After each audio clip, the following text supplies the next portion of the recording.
ඔයත් නිවසේ ඇති කරන්නේ පූසෙක් නම් අද අපි මේ කතා කරන්න යන මාතෘකාව සම්බන්ධයෙන් ඔයත් මීට කලින් කල්පනා කරලා ඇති.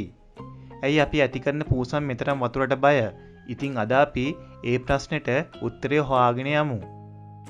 ඇත්තරම මේ පූසන් වියලි කාලගුණයක් තුළ ගංගා ඇලදොල වලට නිරාවරණය නොවි ගෘහාශ්‍රිතව පරිණාමයට ලක් වූ නිසා ජලය බීමට ගැනීම හැර ස්නානය කිරීම ආදී දේවල් මේ පූසන්ට ඉතාමත් නూరు දෙයක් වෙනවා.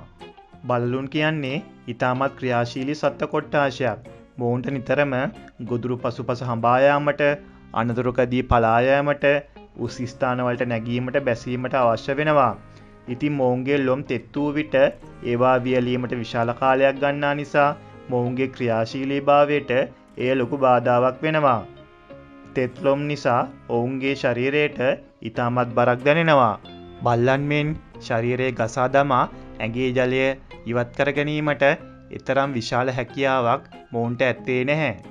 ඉතින් වතුර පිරුණු යම්කිසි ස්ථානයකට ඇද වැටීම මොවුන්ට ජීවිත කාලයටම අමතක නොවන ඉතාමත් බියකරු අත්දැකීමක් වෙන්න පුළුවන්.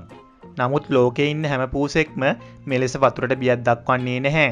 මේන් කූන්, තුර්කි, බෙන්ගාල් වැනි පූසන් මේ සඳහා උදාහරණ වශයෙන් දක්වන්න පුළුවන්. ඉතින් අද වීඩියෝ එකෙන් ඔයාලා දැනගන්න ඇති ඇයි පූසන් මෙතරම් වතුරට බියක් දක්වන්නේ කියලා.